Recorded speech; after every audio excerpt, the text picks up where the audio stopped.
Muito bem, estamos iniciando nossa Economia e Desenvolvimento desta semana e vamos conversar com o Giovanni D'Agostino. Giovanni, obrigado pela tua presença aqui neste momento empresarial, né, Giovanni? E, naturalmente, que tem muitas coisas aí que nós podemos conversar e, evidentemente, temos que centrar nas questões das consequências, aquilo que envolveu e está envolvendo ainda essas questões originadas a partir do evento da inundação. Tal como ocorreu lá atrás, agora há pouco tempo atrás, que foi com a pandemia. Mas, de qualquer maneira, né, Giovanni, obrigado pela tua presença aqui uma vez mais.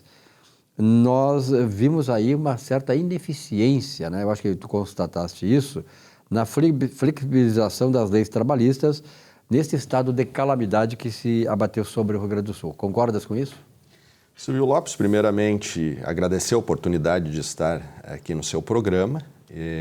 Vim trazer esse assunto, né? Infelizmente, aí nós estamos no estado de calamidade no Rio Grande do Sul. Várias cidades foram absolutamente impactadas, né? Pelo cenário de tragédia, né?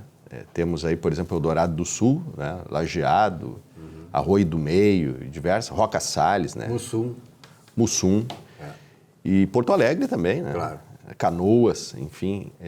São Leopoldo, olha, é uma infinidade de cidades. Então nesses momentos de calamidade, deve haver uma flexibilização de vários assuntos burocráticos.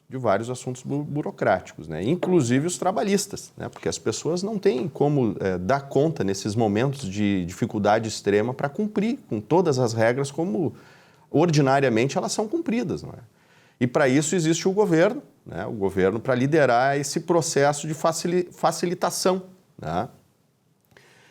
Quando houve a pandemia da Covid-19, não sei se o senhor vai se recordar, foi um estado também calamitoso e de nível nacional, mundial, não é? Mundial. Naquela ocasião, o presidente da República editou uma medida provisória, aonde nessa medida provisória ficou estabelecido que o empregador poderia firmar diretamente com o empregado as medidas de flexibilização trabalhista, né?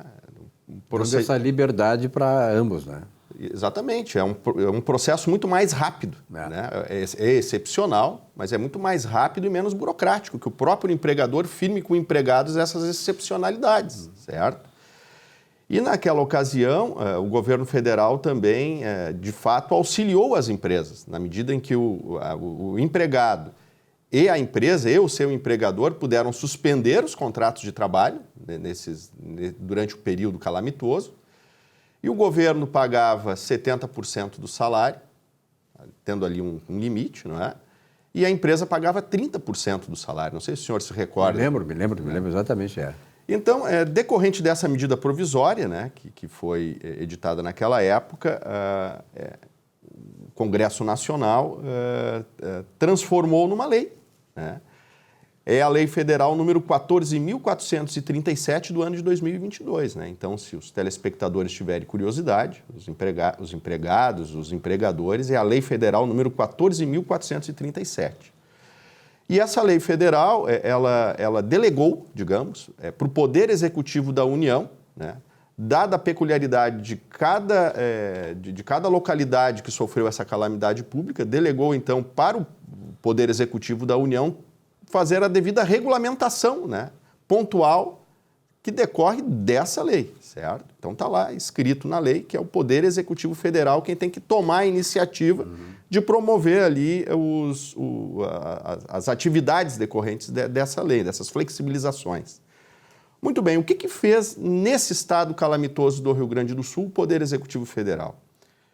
O Poder Executivo Federal ele delegou para os sindicatos. Delegou para os sindicatos, através de acordo coletivo ou através de convenção coletiva de trabalho, dispor sobre o teletrabalho, a antecipação de férias, as férias coletivas, antecipação de feriados e banco de horas, certo? O que isso faz, de fato, acontecer? É uma burocracia que continua, na verdade, imperando no momento que não deveria imperar. Porque os empresários e os empregados ainda dependem de um terceiro, que é o sindicato, para poder colocar em prática esses adiantamentos de valores, dá para se dizer, né? Então tem que esperar o sindicato, né, ou ir até o sindicato para firmar um acordo coletivo de trabalho, né, e isso não está funcionando como deveria funcionar.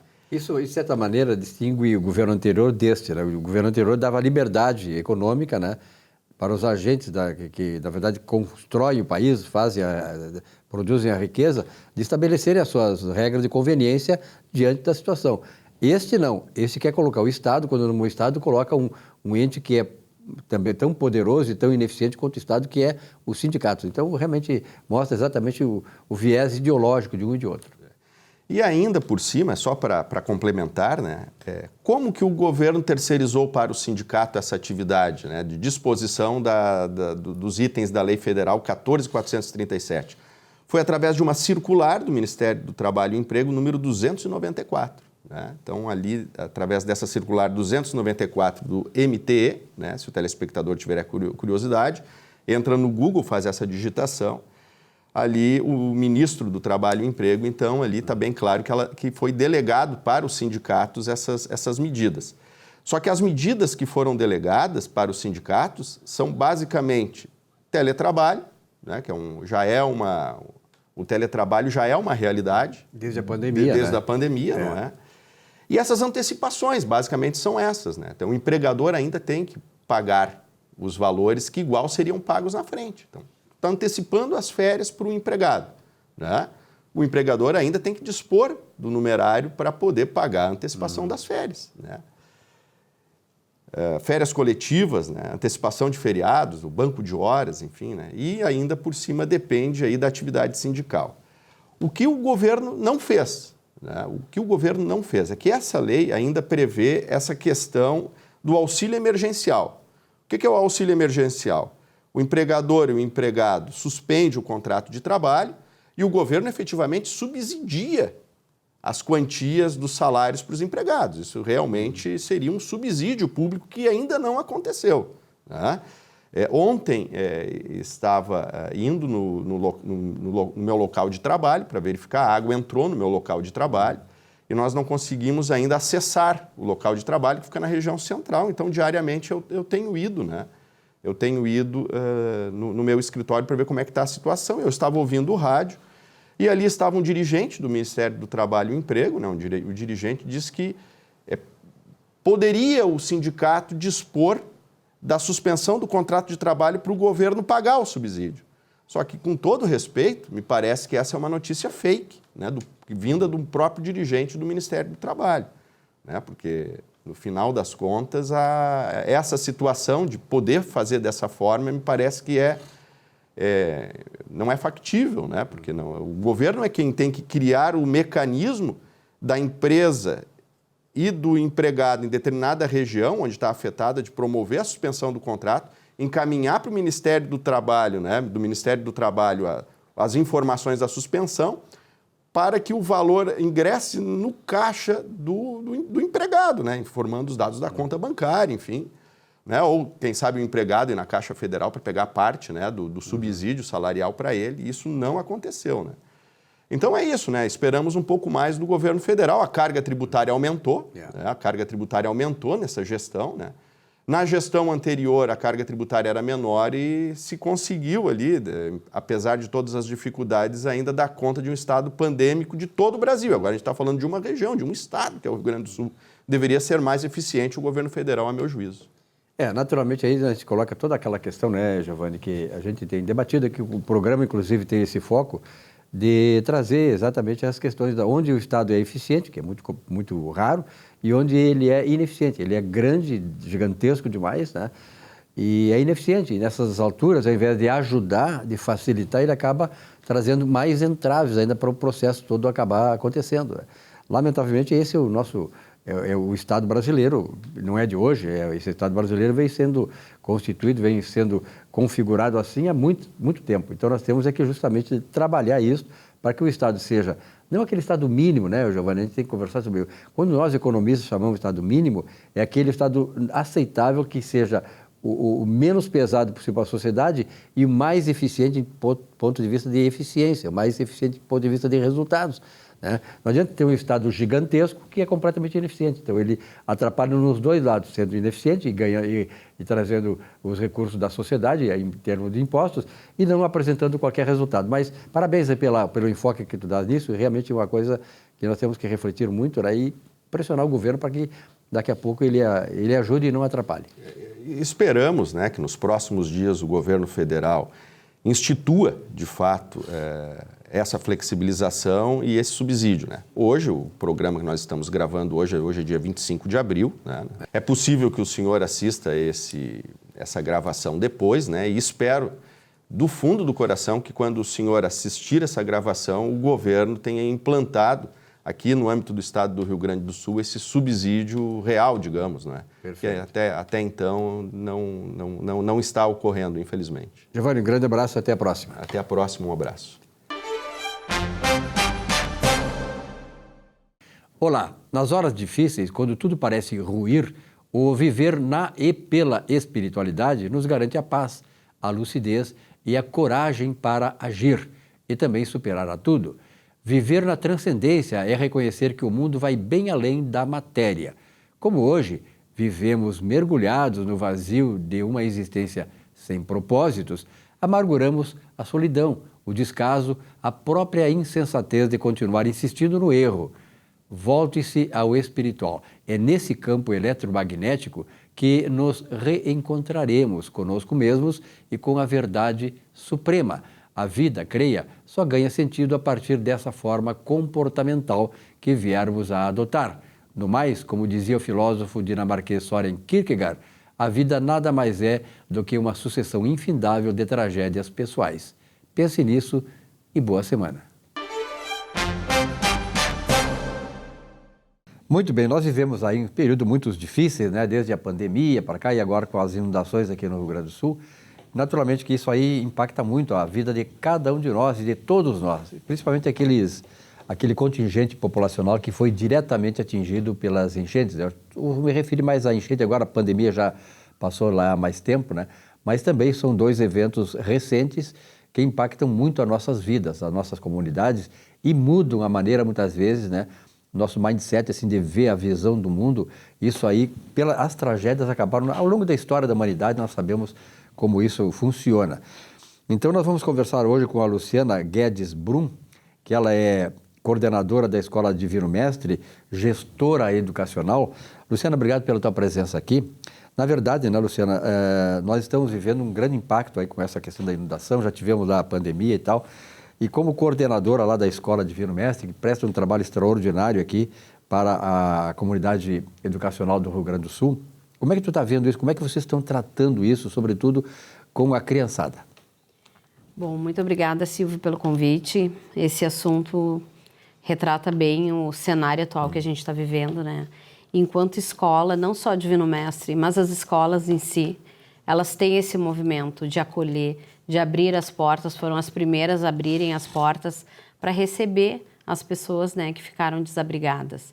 E essa escuta ativa, ela é fundamental ao nosso estudante hoje, que já estão retornando, já retornaram para as escolas, para dentro das escolas, sabendo o impacto que isso causou, direto ou indiretamente, né? Então, a gente foi fazendo essa análise também, conversando, esse planejamento já estratégico de como receber nossos estudantes, como receber o grupo de professores, porque nós tivemos também muitos professores atingidos diretamente, não na nossa escola, estou falando de uma forma geral, né? Sabemos aí que hoje o Estado está com 173 mil estudantes fora da escola e sem previsão de retorno. Dentro de Porto Alegre, nas escolas municipais, nós estamos ainda com quase 4 mil estudantes que não vão retornar para dentro das escolas.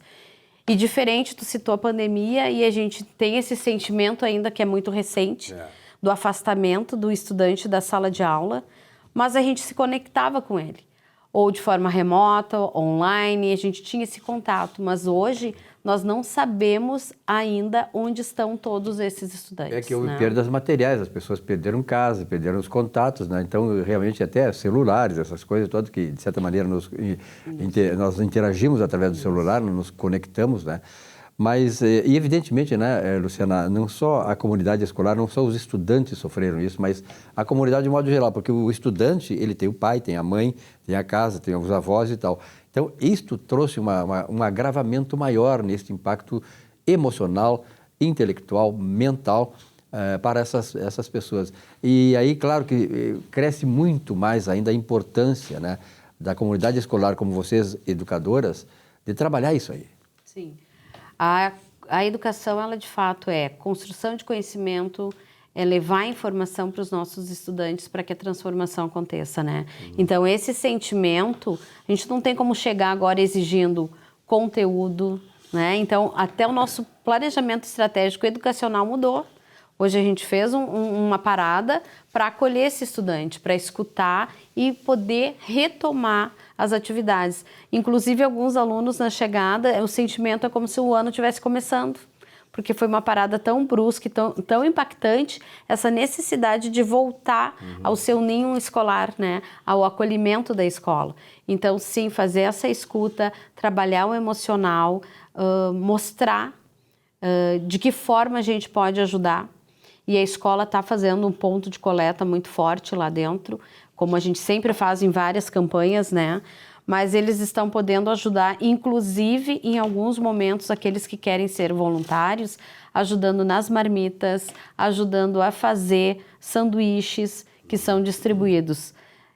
Isso não é uma parcela só que a gente quer mostrar, mas é um movimento de transformação que a escola precisa. Hoje nós somos responsáveis, né, enquanto escola, enquanto instituição de ensino, por esse acolhimento do nosso estudante, da família do nosso estudante e até mesmo dos abrigados que essas famílias estão tendo nas suas casas, porque tudo isso impacta diretamente ao estudante que chega, mais sensível, né, sensibilizado, às vezes fragilizado totalmente. Né? Então, tu não tem, graças a Deus, a nossa BNCC mudou há pouco. Né? Então, ela não é mais conteudista. Ela traz exatamente conteúdo, questões socioemocionais. Então, a escola já trazia também no seu programa. E isso vem de encontro a isso que a gente está vivendo. O que é solidariedade? Isso é algo que a gente abriu as portas agora nesse retorno trabalhando com os estudantes. Eu só me movo em algo que vai me sensibilizar. Então, tem crianças que ainda não entenderam o que está acontecendo. A gente não precisa mostrar, a gente precisa sensibilizar para ajuda, né? Então, fazendo esse momento de escuta, psicólogo escolar é bem importante nesse momento. Se a escola não tem, convidar psicólogos voluntários, que a prefeitura também está com um programa de psicólogos voluntários. Então, poder trazer levar para dentro da escola, para que tenha essa fala com os estudantes, para que eles tenham um espaço. Acho que muito mais do que conteúdo nesse momento é o espaço para que eles possam falar, para que eles possam entender o cenário que está acontecendo. Porque isso é hoje. Amanhã a gente já tem outro cenário, a gente já tem outras demandas desse cenário. Né? A gente tem o retorno, tem famílias que não voltaram para suas casas ainda, que não conseguiram acessar, que ainda está alagado. Tem famílias que já começaram a limpar. A região ali do centro histórico, né? Algumas famílias já estão conseguindo acessar. E aí é um outro movimento, é de limpeza, é de ajuda para isso. Mutirões, então, os estudantes entenderem sim que são vários momentos. A mãe não está com tempo, o pai não está com tempo, mas o que está fazendo? Está ajudando uma família a limpar uma casa. Perfeito. Não. Aliás, tem um psicólogo chamado Abraham Maslow, e ele criou a chamada hierarquia das necessidades, né? Então, através dessa hierarquia da necessidade, ele estudou ali como o ser humano se desenvolve e tal, e tu tocaste nessa questão aí, por isso que eu cito o Abraham Maslow, essa questão aí das necessidades, quer dizer, as pessoas estavam evoluindo, tendo não só a questão da evolução pessoal, intelectual, mas também material. Daqui a pouco eles voltam lá para o primeiro estágio, ou seja, as necessidades até de alimentação, a necessidade assim de ter um lugar para morar, né, o acolhimento da própria família e tal. Então isso exige, né, certamente um preparo até psicológico. Por isso que eu digo que o papel do psicólogo nesse momento é importante lá para a escola. Agora, esse trabalho, né, não é só o Divino Mestre que está fazendo, todas as escolas, eu acho importante essa forma, né, de congraçamento num momento difícil, né? Então, é necessária essa solidariedade, essa compaixão com o próximo, né, Luciana? E isso é um papel fundamental para que os demais estágios possam ser atingidos em mais curto período de tempo. Verdade. E também a importância da gente fazer esse trabalhinho de formiguinha em cada escola. Porque eu volto não só por ser educadora, né? Mas acreditar demais na educação como transformadora, né? Como transformação da sociedade. Então, eu sei que uma família está sensibilizada, está fragilizada, o porto seguro vai ser a escola, né? O segundo grupo social depois da família, o primeiro grupo social depois da família é a escola. Então, é nesse meio das escolas onde se reúnem grupos, escutas, falas. A gente não precisa só focar e não deve focar no conteúdo nesse momento, né? A gente tem que transformar, ressignificar esse momento. Então, os nossos estudantes, assim, de forma geral, precisam ser acolhidos, as famílias precisam ser acolhidas. Acho que isso é muito importante. Os colaboradores da escola, os professores, porque, de certa forma, todos foram atingidos. Aqueles que não foram atingidos diretamente, eles estão sendo atingidos por todo o cenário, né? E a movimentação, ela começa quando a gente sensibiliza. Né? E aí a gente vai em busca, tem um projeto na escola que é o Educar para a Vida. Então, qual o teu propósito? Isso começa lá nos primeiros anos, né? Da gente entender que eu vou estender a mão de um movimento, eu vou me engajar em algo que me sensibiliza. E nesse momento, saber o que é ser solidário é fundamental para o nosso estudante, para o futuro dele. Porque não é hoje, nesse momento, mas esse momento, ele é mais traumático, né? Para todo mundo. Certeza. E nós estamos recebendo alguns alunos que estão convivendo com essas pessoas. E a gente ainda tem o pós-traumático, nesse trauma todo que eles estão vivendo. Então, isso ainda vai repercutir. Então, como tu disseste, a gente tem etapas e momentos de necessidade. A gente passou por falta de água. Pessoas pedindo água. Então, é algo que é inconcebível, né? Saber que uma pessoa está precisando tomar água, né? Uma água potável. Então, hoje a gente já está pensando na limpeza, a gente está pensando na volta desse estudante na escola. Mas cadê a mochila? Cadê o caderno dele, que ele fez lá o desenhinho, que ele botou seu nome, ele personalizou. A gente trabalha tanto com a autonomia do nosso estudante, tanto com a construção da personalidade, da autoestima. E onde é que está tudo isso hoje? Luciana, que mensagem tu daria para aquelas pessoas que estão, de certa maneira, envolvidas tanto direta quanto indiretamente com essa tragédia que aconteceu, né? Que já é a segunda em poucos anos depois da pandemia. Mas qual é a mensagem que tu daria, digamos, para aqueles pais que estão numa situação também dessa fragilidade, enfrentando esse drama todo, em função da sua família? Qual é a mensagem que tu daria para eles? Na verdade, é bem difícil, né, a gente conseguir ter uma fala assim única para todos. Eu acho que esse momento é um momento muito de buscar a sua rede de apoio. E a sua rede de apoio está Começa no a família, vizinho, né? A família, mas está eu digo assim, tu às vezes não precisa estar encabeçando um movimento, mas tu sabe que o teu vizinho está colhendo. Vai lá oferecer uma ajuda. É 1 quilo de alimento, é uma conversa, né? É um abraço, muitas vezes, né? É um abraço. Ontem foi dia do abraço, né? É verdade. É um carinho, né? Eu acho que nesse momento as pessoas estão emocional, né? tão fragilizadas que elas precisam desse abraço para dizer assim, nós vamos conseguir. Exatamente. E a rede de apoio é fundamental. É a escola, toda a comunidade, toda a sociedade civil. Acho que isso está muito claro, o movimento todo que foi feito, e a gente não precisou se comunicar para dizer, olha, tu tem que ajudar nisso. Foi espontâneo, né? Foi automático, foi automático. E isso nos salvou de uma tragédia bem pior, vamos dizer assim, porque a gente precisa se unir cada vez mais. Então, a minha mensagem é, sim, cuidar de quem cuida, né? Acho que essa é uma visão que nós temos também, acolher quem está cuidando. Quem cuida também precisa ser cuidado, né? Precisa muito. Eu cheguei em abrigos que eu fui segurada no braço assim, aqui está assim, tu precisa mandar uma psicóloga. Calma, vamos respirar, porque é uma sobrecarga e a gente sabe que a cada semana que passa vai diminuindo o número de voluntários.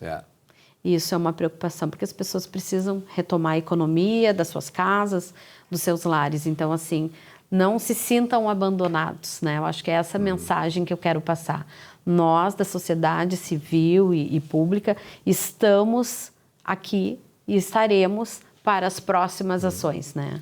Luciana, muito obrigado pela tua presença aqui. Parabéns à Escola Divino Mestre, né, que tem a Luciana como diretora lá, tu é a diretora da escola, né? Eu sou coordenadora pedagógica, a diretora é a Fabiana, juntamente com a Isabel e a Catiana, na outra unidade. As mulheres estão mandando nesse mundo. Parabéns a vocês aí. E aquelas escolas também, né? Nós sabemos que não só a Divino Mestre, mas as escolas que também se engajaram, tenho certeza que todas se engajaram e estão engajadas nesse processo de recuperação emocional, psicológica da nossa comunidade escolar, né? Porque isso certamente é uma coisa humana e é uma coisa fundamental que nós façamos, porque nós estamos podendo fazer isso. Parabéns e sucesso, Luciana. Muito obrigada, Silvio. Até a próxima. Até. Evidentemente que essa questão aí Nós tivemos agora a entrevista com a Luciana, lá do Colégio Divino Mestre, né? E é uma questão aí que vai nos tomar muito tempo aí, porque realmente essa tragédia, uma tragédia que impactou muito a sociedade, o mundo inteiro, né? Ficou sabendo, enfim. E isso traz reflexos que vão acabando ainda se perpetuando ao longo do tempo, porque são coisas muito fundas, né? Que no fundo da alma das pessoas acabou sendo afetado. Então, nós estamos agora conversando com a Letícia Souza. Letícia, obrigado pela tua presença aqui, né? É colega, jornalista. De longa data. E a Letícia, além de tudo, ela é consultora de comunicação empresarial. E as empresas, grandes empresas aí que precisarem, né, de uma consultoria, esse é o canal da Letícia Souza. Mas, Letícia, tu estavas aqui no estúdio acompanhando a entrevista da Luciana, lá do Divino Mestre, né? E ela fez muitas colocações interessantíssimas do ponto de vista deste acolhimento que a escola tem, do papel da escola, da educadora, né? Escola como educadora, não só na comunidade educacional, mas também de toda a comunidade que foi envolvida direta ou indiretamente, ou diretamente e indiretamente, nesta questão toda das inundações aí. Como é que funciona nesse meio essa questão da comunicação junto à comunidade geral? Bom, Silvio, eu acho que a comunicação de ponto de vista não só na escola, mas das empresas como um todo, né? Nesse momento, ela tem que ter alguns critérios e muito cuidado. A curto prazo, primeiramente, não adianta tu querer comunicar alguma coisa que tu não vive.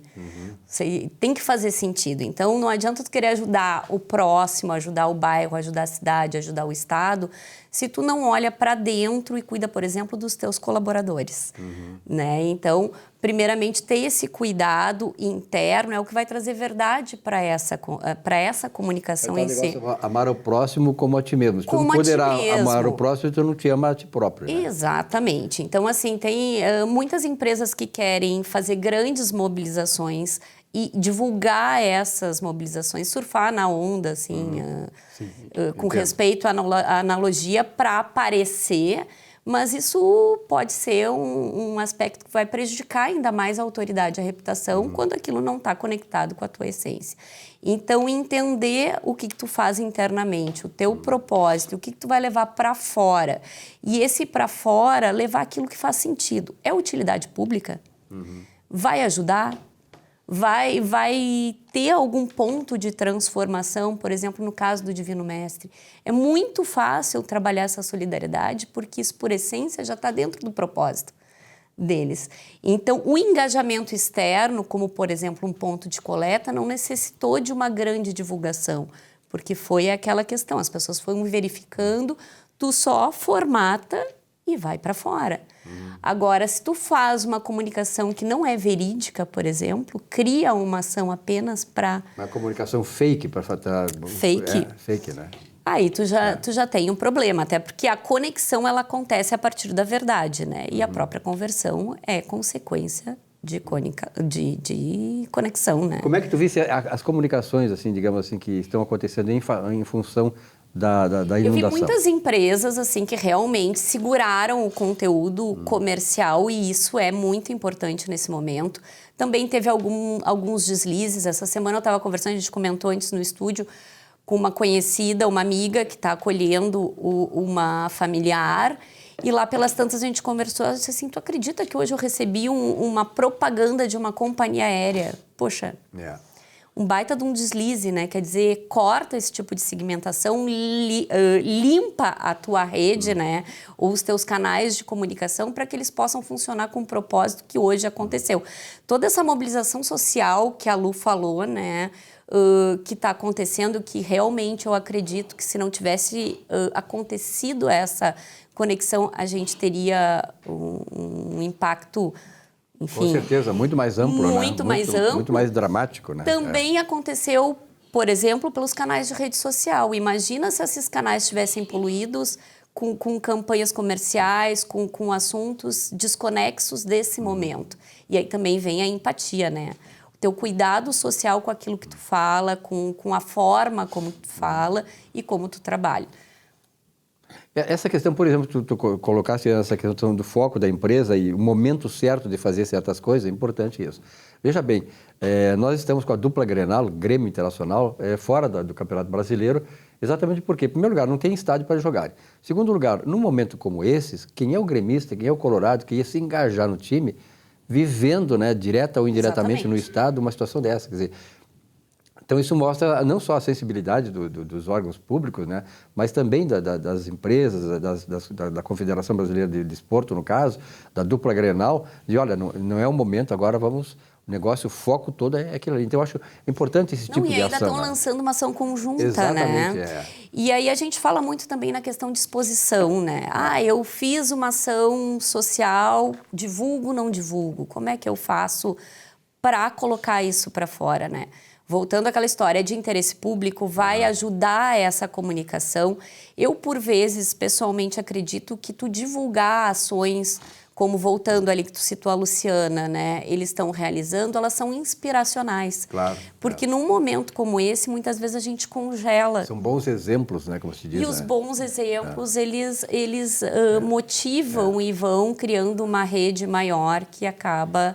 Mas, obviamente, né, tudo com muito, muito cuidado. E a própria retomada após essa primeira etapa da comunicação, ela tem que ser uma comunicação cautelosa, para ser assertiva, não tão persuasiva, né, mais empática, porque o teu defensor de marca, se a gente pode dizer assim, tu não sabe em qual circunstância ele está, o que ele está vivendo, de que forma ele vai receber essa comunicação. Então, tem que ter uma cautela ainda maior e um estudo amplo, não parar, mas transformar essa tua linguagem, né? Perfeito.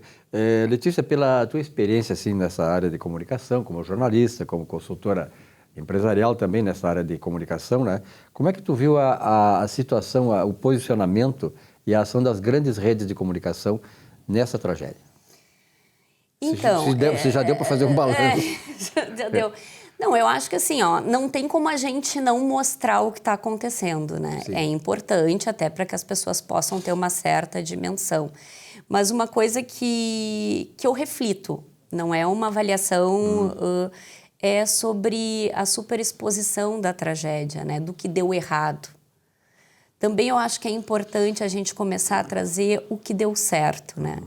Porque o que deu certo te traz uma inspiração e uma motivação para tu ter aquele pingo de esperança lá no fundo de que tu vai conseguir superar. Não vai ser em um mês, não vai ser em 2, não vai ser em 5 anos, talvez. No tempo, não se sabe no que tempo é esse. Não se sabe em que tempo. Agora, quanto mais a gente traz também só o que dá errado, que obviamente é a notícia, né? Aquilo tu sabes muito bem, né? Que eu sei que tu também trabalha com essa parte humana que te gera um aprisionamento, posso te dizer disso, Sim, claro, dentro daquele ciclo de dor. Então, acho que é importante a gente conseguir equilibrar o que a gente está levando para o público para não gerar o caos e instaurar ainda mais. Eu não vou entrar nessa discussão, aí a gente sabe, todo mundo sabe meu posicionamento com relação à participação do Estado na economia, né? O Estado sempre foi muito grande no país e tal, sempre foi muito insensível e tal, a gente sabe, isso aí é o Estado em todo lugar. Mas o que chamou a atenção, né, Letícia, foi exatamente que as redes sociais tiveram um trabalho muito interessante nisso, porque elas mostraram o engajamento da sociedade, quer dizer, essa espontaneidade, né? A solidariedade, a compaixão das pessoas, de grupos de família, grupos de empresários, grupos de pessoas humildes, simples, que se uniram, né, nesse momento. Não, então, isso é importante. E aí é o que eu digo, né, Silvio? Na realidade, é a verdade que conecta. É isso aí. Se faz sentido, faz sentido. Então, não adianta tu tentar, de alguma forma, mascarar a comunicação para trazer um ponto de vista positivo, se aquilo, de fato, não existe. Pode demorar, pode impactar mais pessoas pontualmente, porque talvez certeza, não tenham claro, essa conexão com os demais, né? Mas, assim, lá na ponta vai aparecer. E a rede social, assim, do ponto de vista corporativo, quanto mais as empresas puderem dar espaço para que as mensagens que são, de fato, importantes cheguem nesse momento, eu acho que mais a gente vai conseguir desconstruir alguns storytellings, né, que estão sendo constituídos para enxergar o que de fato a gente precisa enxergar nesse momento. Perfeito. Eu acho que esse é o grande trabalho, porque falam aí a fake news da rede social, mas as grandes empresas também fazem fake news de comunicação, nós sabemos disso. E eu, particularmente, acho, né, Letícia, eu queria ouvir a tua opinião, que a própria rede social, quer dizer, no seu desenvolvimento, nas suas formas de ação, na sua checagem, não checagem, no seu caminhar, elas vão se autopunindo e se autodepurando.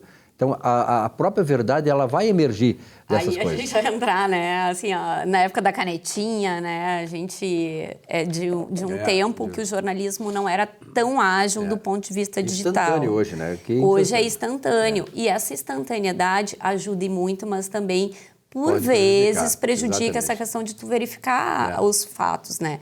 E como profissional de comunicação, eu acho que o que a gente tem que ter é uma responsabilidade com aquilo que a gente fala. Com certeza. Mais do que agilidade, comunicar com ética e responsabilidade. Que é uma coisa que falta muito aí nesse... Então, eu acho que tu trouxe com muita propriedade. Graças a Deus, por um lado, as redes sociais estão ativas a ponto de conseguir trazer o outro lado da história. E trazendo com imagens, né? Que, na verdade, a imagem, ela, de certa maneira, ela concretiza, né? Exatamente, ela materializa a situação que foi evocada. Então, não tem como tu desmentir as imagens. Então, eu fico muito feliz de ver muitas pessoas aí que também trabalharam muito nas redes sociais, usaram essas redes sociais exatamente para mostrar o lado solidário, o lado fraterno, o lado humano de todos nós, né? No momento de aflição, no momento de dor, de sofrimento, nós nos abraçarmos em função daquelas pessoas que perderam tudo, indiretamente também se sentiram emocionalmente abatidas. E aí a gente vem ali, agora vão ser outras etapas, né? A gente vê pessoas que se blindam de alguma forma, que saem da sua bolha ali, enfim, vão começar a encarar, e a gente vai ter que ter, como profissionais de comunicação, cada vez mais sensatez, né? Com certeza. Do que a gente vai poder, porque são influenciadores, né? A gente influencia em cada palavra, a forma como a gente coloca, o que a gente orienta um profissional, uma empresa a dizer, aquilo vai para além, né? E tem um impacto que pode ser para o bem ou para o mal, né? Que seja cada vez mais para o bem. Vamos influenciar para o bem, porque quem faz o bem recebe o bem. Letícia, obrigado pela tua presença aqui. Aliás, mais vezes eu trazer a Luciana aqui, tu também, né? Porque isso aí, como tu disseste, vai ter desdobramentos, nós vamos ter ainda muitos passos a seguir, né? Muitas contradições, muitos momentos difíceis, outros que a gente vai se superar e tal, mas o importante é nós ter essa consciência de que cada um de nós tem a forma de se relacionar e de colaborar com aquelas pessoas que estão realmente mais precisando. E aquele momento bairrista, né? Antes do tchau, né? Que orgulho, né? É verdade. Obrigado pela tua presença. Até a próxima. Eu que agradeço. Bom, neste último bloco do nosso programa desta semana, estamos aqui recebendo o Dr. Gustavo Bernardi. Renato, estava com saudade de ti, né? Porque, afinal de contas, teve uma série de eventos, aí nós não podemos gravar e tal. Estamos retomando agora, embora, né, estejamos numa semana de chuva, mais chuva ainda. E a cidade fica aí, ainda está numa polvorosa toda e muito naturalmente sentida, muito abalada com tudo que aconteceu, né? Com essa inundação aí que, de certa maneira, atingiu as pessoas mais pobres, mas também os mais ricos que tiveram suas habitações atingidas aqui, sobretudo aqueles empreendimentos imobiliários da beira do rio, né, do Rio Guaíba, em Eldorado do Sul, por exemplo, também é uma cidade que foi 90% praticamente devastada. Obrigado, Bernardo, pela tua presença aqui, mesmo num momento desses, né? Os últimos 20 dias foram os mais terríveis do estado do Rio Grande do Sul e, né, vai se tornar uma questão histórica, né, porque superou toda e qualquer expectativa, né? E o que é importante, Silvio, está modificando o status econômico de muitas cidades. Falasse em Eldorado do Sul, né? Eldorado do Sul, esse ano, tinha a previsão de implementação de um novo CD das lojas Debs, 500 milhões de reais, ampliação do CD da Toyota, 200 e tantos milhões. CD, o centro de distribuição. Centro de distribuição. A criação de 2 novos CDs, um da Dimed e outro que eu não me recordo o nome aqui. Então, nós estamos falando de investimentos diretos em Eldorado do Sul de, no mínimo, 2 bilhões de reais só em centros de distribuição. Melnick ia lançar agora, em setembro, novembro, 4 condomínios de 480 unidades em frente ao Ponta da Figueira Marina, que é hoje a zona mais nobre do estado do Rio Grande do Sul. Todos aqueles empreendimentos ali cessaram, não vão acontecer, pelo menos não a curto prazo. E aqueles condomínios da Estrada do Conde, em que moram o maior PIB do estado do Rio Grande do Sul, as pessoas mais ricas do estado do Rio Grande do Sul moram naquela região ali, né? Todos, absolutamente todos, inundados. As pessoas saíram de casa, não pretendem voltar para casa. Então, uma cidade que vinha num crescimento de dois dígitos nessa década, ela vai parar de crescer. E daí o questionamento é onde é que vai se voltar as pessoas a morarem em Eldorado do Sul. Nos últimos 20 dias, Silvio, nosso escritório foi contratado para fazer as vistorias dos pedidos de seguro. Eu corri a região metropolitana inteira nos últimos 20 dias visitando fábricas, depósitos, prédios, né, por conta do requerimento de seguro das seguradoras, né? É uma catástrofe, né? A grande maioria dos empreendimentos que a gente visitou e fez as vistorias, inicialmente uma vistoria apenas visual, não técnica, porque a água não deixava, elas não têm condição de recuperação. Porque qual é o cálculo que a seguradora faz? Bom, se custar acima de X, eu não pago, eu vou dar a cobertura integral, né? Então as pessoas vão ter que demolir as suas casas e reconstruir. Casualmente, ontem eu estava junto com o empresário que ele perdeu tudo, né? E daí nós estávamos ali preenchendo o formulário e daí eu perguntei para ele, né? Eu pessoalmente perguntei, como que o senhor pretende reconstruir aqui? Ele pegou na minha mão e disse assim, meu filho, eu não vou reconstruir. Porque eu não perdi só a sede da minha empresa, eu perdi o terreno. Daí eu parei para olhar assim, realmente não tinha mais o terreno dele ali. Então ele não perdeu só a construção, ele perdeu o terreno, ele não vai mais conseguir reconstruir o empreendimento dele.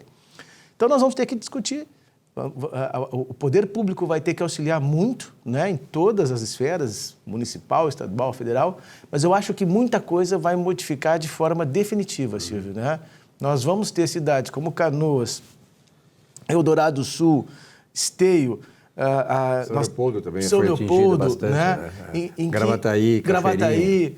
Nós temos um problema sério que são construções de diques de uma cidade que bloqueia, digamos assim, a enchente para a cidade dela e deixa do outro lado, como Alvorada, Gravataí. Enfim, nós temos problemas muito sérios, né?